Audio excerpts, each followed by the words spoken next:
जो कर्म को कर्म योग बनाते, भक्ति को भक्ति योग बनाते, ज्ञान को ज्ञान योग बनाते, वे जंगम तीर्थ हो जाते। तीर्थ 3 प्रकार के होते, जैसे गंगा है, हरिद्वार है, काशी है, मथुरा है, पुष्कर है। ये स्थावर तीर्थ है, अपनी जगह पर पड़े खड़े स्थित है। और दूसरे जो कर्म को कर्म योग बनाते, भक्ति को भक्ति योग बनाते, रसमय जीवन को उपलब्ध हुए हैं, ऐसे पुरुष जा जाते हैं तो वह जंगम तीर्थ कहा जाता है। और तीसरा होता है आत्म तीर्थ, जिसमें क्षमा तीर्थ, पवित्रता तीर्थ, दान तीर्थ, मौन तीर्थ, आत्मचिंतन तीर्थ। मतलब जो आपके इंद्रियों को, मन को, बुद्धि को वास्तविक स्मृति के तरफ ले जाने में मदद करते, वो अंतर तीर्थ। तो 3 तीर्थ हुए, एक अमुक अमुक स्थान पे जो स्थित तीर्थ, दूसरे चलते फिरते महापुरुष तीर्थ, और तीसरे महापुरुषों के संपर्क में आकर आपके अंदर जो दिव्य गुण है वह भी एक तीर्थ है। सत्य तीर्थ है, क्षमा तीर्थ है, पवित्रता शौच तीर्थ है, जप ध्यान आदि तीर्थत्व के तरफ ले जाता है। इदम तीर्थम भ्राम्यते तामसा जना, शिव जी ने पार्वती को कहा। जो जिनका तमो और रजोगुण है, ऐसे लोग बाहर के तीर्थों में घूमते रहते। इदम तीर्थम भ्राम्यते तामसा जना, आत्म तीर्थम न जानन्ति कुतः मोक्षसी प्रिय।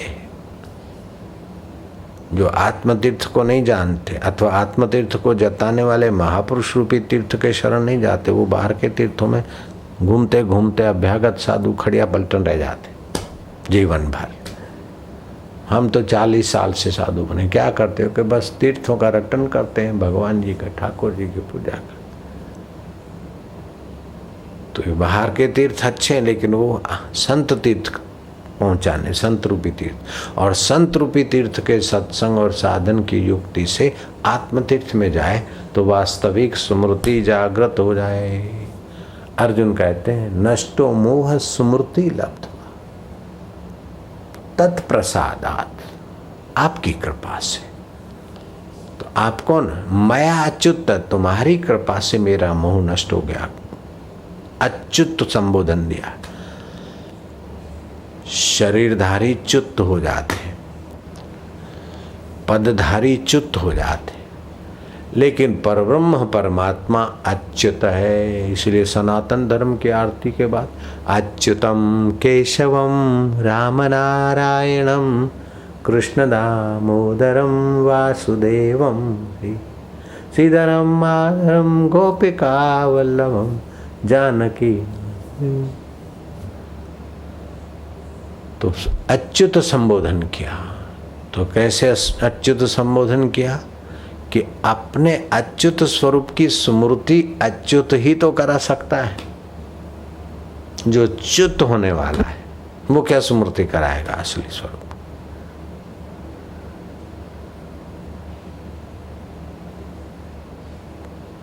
तो जिसने अच्युत पद में स्थिति की है, जो अपने को अच्युत रूप मानते जानते हैं, ऐसे पुरुष ही हमें अच्युत स्वरूप की स्मृति करा देंगे। बाकी सारे पद च्युत हैं। प्रधानमंत्री पद से भी व्यक्ति च्युत हो जाएंगे,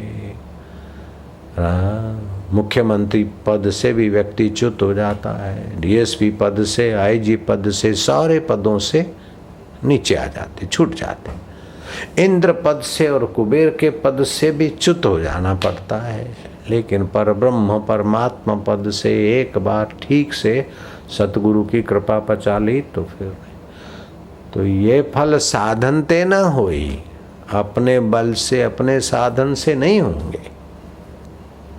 इसलिए कहते हैं गुरु कृपा ही केवलम शिष्य से परम मंगलम। साधन भजन से अपना मंगल कर सकते हो, हाँ ऐसा नहीं, और साधन भजन के बिना भी नहीं होगा। साधन भजन करते करते महसूस हो जाएगा अपनी लघुता का और उनकी महानता का।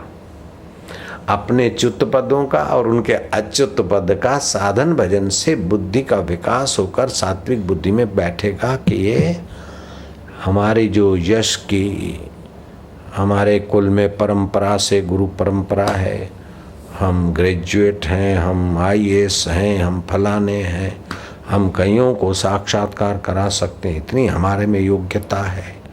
तो ये योग्यता और हमारे में ये च्युत पद है, ये गिर जाने वाला मर जाने वाला जीव बोल रहा है। लेकिन जो अच्युत है उनमें कभी ऐसा नहीं होता कि हम फलाने गुरु परंपरा के हैं, इतनों को साक्षात्कार करा सकते हैं, हम इतनों का उद्धार कर सकते हैं। अच्युत को कभी ऐसा स्वप्न भी नहीं आता। और जो अच्युत पद में टिके हैं उनको पुजवाने की इच्छा होती ही नहीं है। अगर पुजवाने की इच्छा है तो अभी वो अच्युत पद से रहित है। अगर उनको कुछ पाने की इच्छा है तो वो अच्युत से अभी मिले नहीं है। जा लगी माने कर्तव्यता ता लगी है अज्ञान में, ये करके ऐसा बन जाऊं तो सुखी हो जाऊंगा, तो आप अभी अच्युत पद में नहीं मिले। इधर जाएंगे तो मजा आएगी, इतना इतना प्रमोशन होगा, इतना इतना मेरा आश्रम बड़ा होगा, तब मैं निश्चिंत हो जाऊंगा। क्या करे बापू, भी आपको क्या टेंशन है, क्या करना बाकी है? अगर करना बाकी है तो बेटा जी है, बापू जी नहीं है। अपने लिए या किसी के लिए कुछ करना बाकी है गहराई में तो नहीं, व्यवहार काल में ठीक है भाई, ये वाक्य ये करो वो करो, लेकिन वो ऐसा कि जैसे रंगमंच पे जो काम बाकी है वो पूरा करो। चलो, अपने स्वस्वरूप के लिए कुछ बाकी नहीं होता। कुछ बाकी नहीं होता तब गुरु कह के अच्छा बेटा जाओ विचरण करो, अब हमारे निकट आओ ना आओ कोई बात नहीं, हमारे आज्ञा में रहो, अब कोई बंधन नहीं, निर्बंध। जब तक अच्युत पद में स्थिति नहीं हुई तब तक माँ कहती गोपीचंद को, बेटा सदा किले में रहना। माँ बंगाल का राज छोड़ रहा हूं, अब किला कहाँ?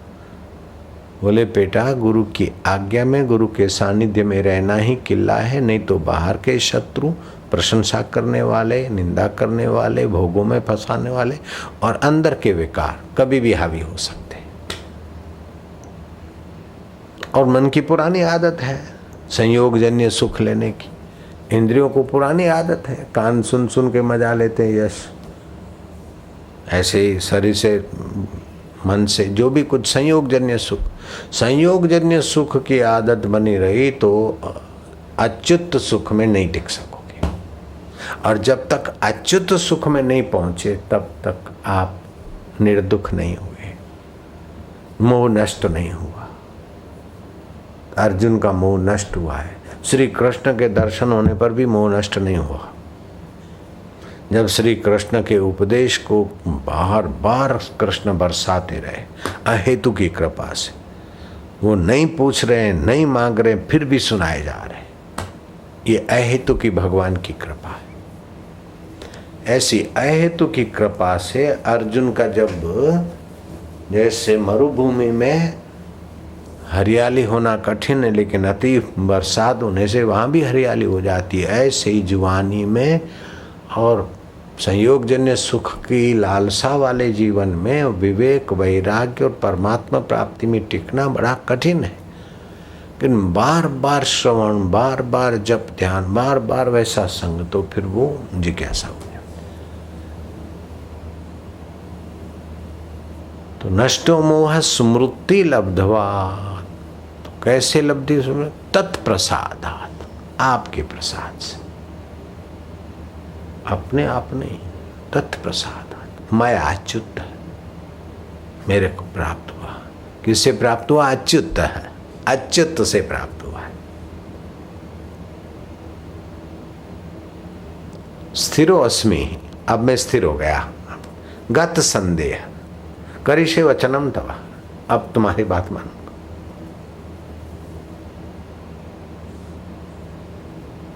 अब मेरे लिए सब खेल हो गया, विनोद हो गया। अब युद्ध में त्रिभुवन को भी मार डाले तो मेरे पर दोष नहीं लगेगा, क्योंकि सुखी होने के लिए नहीं, सुख की लालच और दुख का भय जीव को गिरा देता है।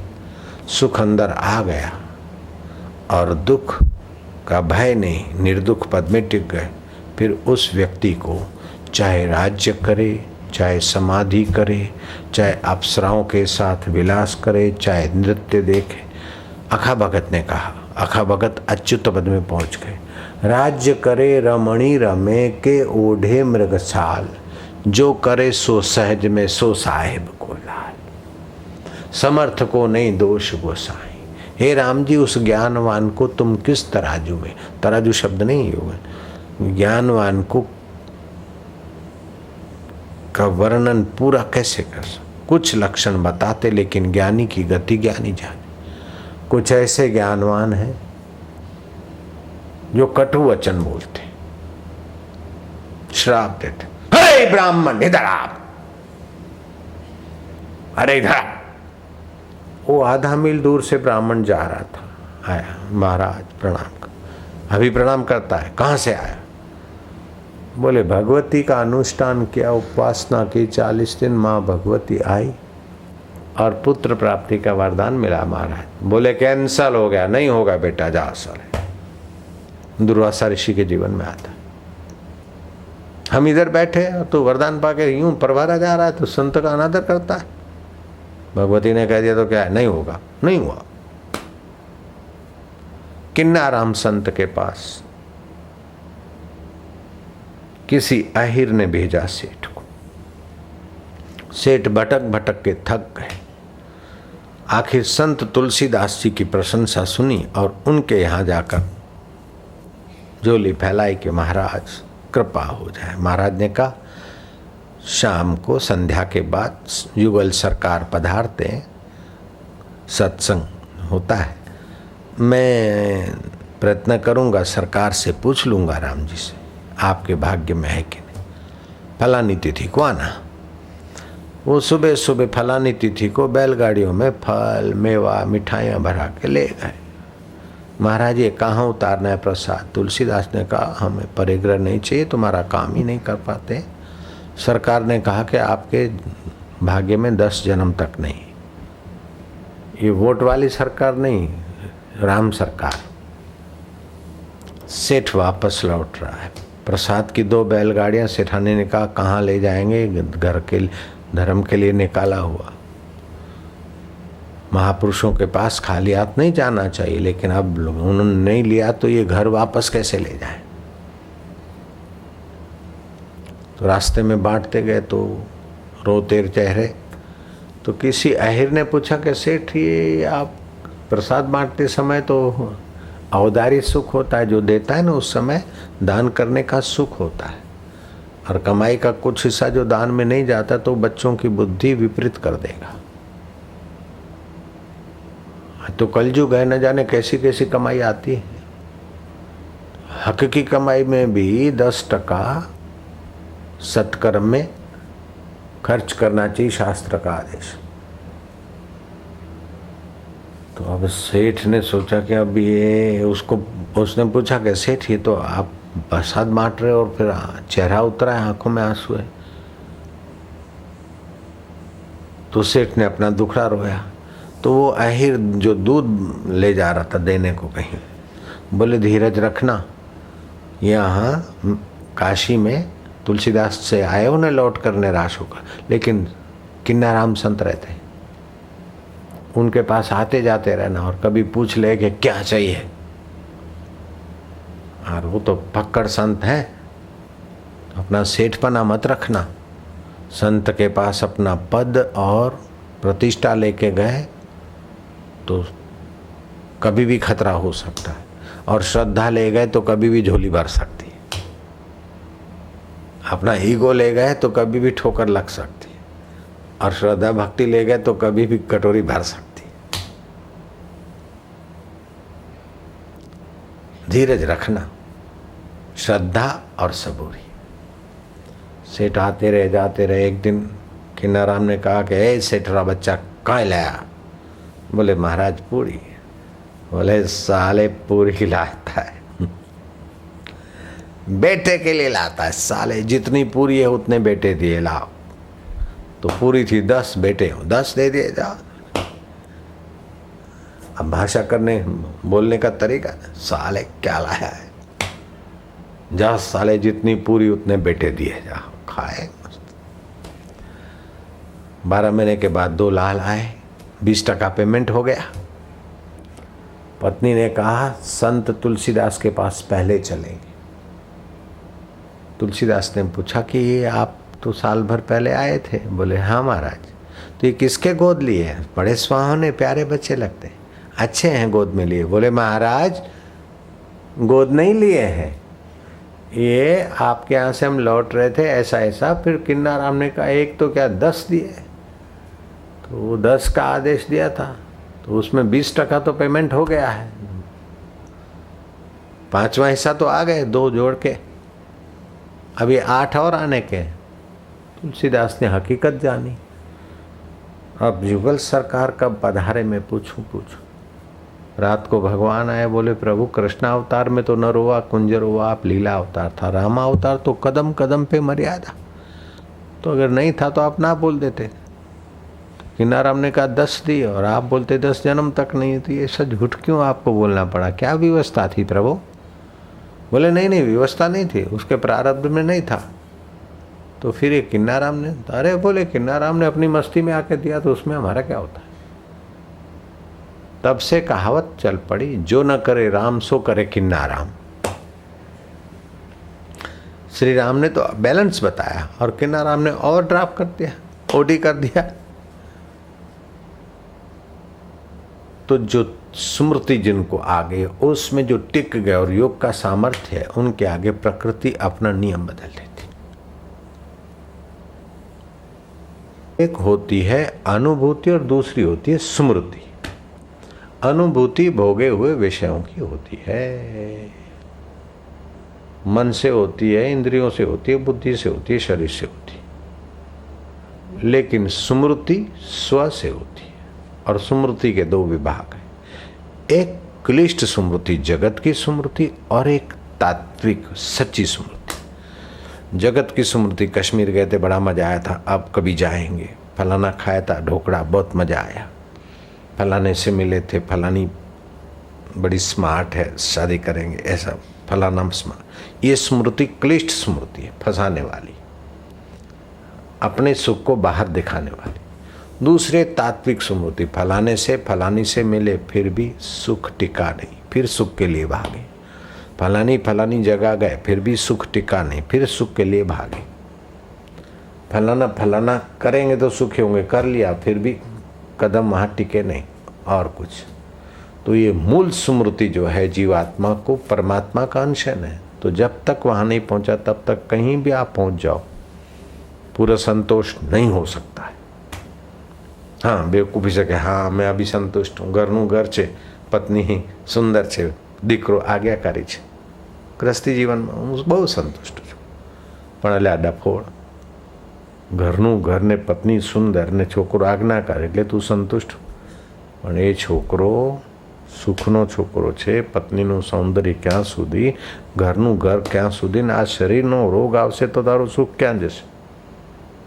गड़पण आवश्य, बीमारी आएगी, मौत आएगी, फिर तेरा संतोष कहाँ जाएगा? कृष्ण ने साफ कह दिया, संतुष्ट सततम योगी। जिसका स्वस्मृति से योग हो गया वह सतत संतुष्ट रह सकता है, बाकी का सतत संतुष्ट नहीं रहेगा, टेम्पररी हो गया। कितना भी प्रमोशन हो गया હવે સંતોષ છે, પછી શું? ગડપણ આવશે, રિટાયરમેન્ટ આવશે, પછી નિશાસા નાખવાના, પરદેશમાં પૈસા પડે એનું શું? अथवा पूरू नहीं थतुं एनु शुं? मध्यम है पण हवे मरवू पड़े छे एनु शुं? अमरता का तो अनुभव नहीं हुआ, पछी आ कर्युं पछी छेवटे शुं? ये मिल गया, आखिर क्या? इससे मिल गया, ये साहबराज हो गया, ये साहबराज। मुख्यमंत्री ने हमको खास अपना बस ये हाथ बना लिया, दायां हाथ बना लिया, इतना प्रमोशन, मेरे गजे से 10 गुना मेरा पगार, ये फैसिलिटियाँ, मैं तो उनका खास खास हो गया मंत्री, और मेरे पास 6 खाते हैं। मुख्यमंत्री तो देखने भर के, बापू जी मैं ही मुख्यमंत्री हूँ, लेकिन क्या झक मारेंगे आखिर। पड़ा रहेगा माल खजाना, छोड़ त्रिया सुत जाना है, कर सत्संग सत्य की स्मृति। कर सत्संग अभी से प्यारे, नहीं तो फिर पछताना है। खिला पिला के दे बढ़ाया, वो भी अग्नि में जलाना है, या तो कब्र में दफनाना है। इसलिए कृष्ण कहते हैं कि अनुभूतियों के पीछे मत पड़ो, वास्तविक स्मृति। और अर्जुन ने पाई, नष्टो मोह स्मृति लब्ध्वा तव प्रसादात्, तुम्हारे प्रसाद से। अर्जुन शुक्रगुजार नहीं बोलता मैंने मोह नष्ट हुआ, स्मृति आ गए, मैं युद्ध करता हूं, नहीं, आपकी कृपा से। और आप कौन है कि तव प्रसादात् मया अच्युत, मेरा मोह नष्ट हो गया, हे अच्युत। और सारे पदों से आदमी च्युत होते, ब्रह्म पद से कोई च्युत नहीं होता। तुम अच्युत हो और मेरे को आपने पहुंचाया। कैसा संबोधन कहाँ करता बुद्धिमान। और उस जमाने में जितना ऊंचा उठ सकता है आदमी, उतनी ऊंचाइयों का धनी था अर्जुन।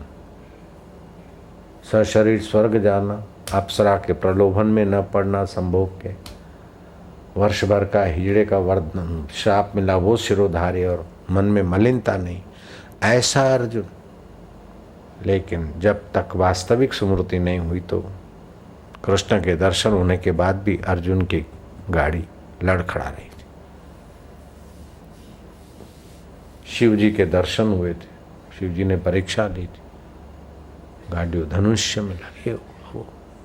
तो शिव जी के दर्शन, कृष्ण की कृपा, फिर भी वास्तविक स्मृति नहीं हुई तो काम बाकी रहता है। अष्ट सिद्धि 9 निधियां आ जाए फिर भी काम बाकी रहता है। त्रिलोकी का राज्य मिल जाए फिर भी वास्तविक स्मृति को दबा नहीं सकते आप। भूल सकते हो, दबा नहीं सकते। हाश। तो ये जो भी सुविधाएं हैं वो हकीकत में सम्मोहन है। जो प्रमोशन और सुविधाएं हैं वो वास्तविक स्मृति को भुलाने का सम्मोहन है। दुख से सम्मोहन दूर होता है और सुख में सम्मोहन बढ़ता है, टाइम पसार हो जाता है। इसीलिए जो सुविधाएं और सुख पाकर बोलते हैं मैं भाग्यशाली हूँ, वो धोखे में। भाग्यशाली तो वो है जिसको असुविधाएं और दुख आया और परमात्मा स्मृति की तरफ जाता है, उससे बड़ा कोई भाग्यशाली नहीं। एक तरफ राज्य मिल गया और एक तरफ सारे लोग विरोध में हो गए और परमात्मा स्मृति का रास्ता पकड़ा, तो वो राज्य मिलने से ज़्यादा भाग्यशाली। राज्य से तो वो च्युत हो जाएगा और वो अच्युत पे जा रहा है। हे राम जी, चांडाल के घर की भिक्षा एक टाइम ठीकरे में मिले और ब्रह्मवेता का सानिध्य मिल ले तो अन्य ऐश्वर्य राज को लात मारकर वहाँ पड़े रहना चाहिए। पड़े रहना मैंने मिला गलती में, उनका लाभ ऐसा कुछ है शब्द, अन्य ऐश्वर्यों से। तो ऐश्वर्य तो तुम्हारे को क्लिष्ट स्मृति जगाएंगे, लेकिन सत्संग तुम्हारा अक्लिष्ट स्मृति ब्रह्म स्मृति जगाएगा। तो इच्छा है कि ये करना है, अब घर जाना है, अब इधर करना है, लेकिन आखिर क्या? इतना पालूं, इतना बना लूं, आखिर क्या? ततः किम ततः किम। गुरु अष्टकम का पाठ करना चाहिए।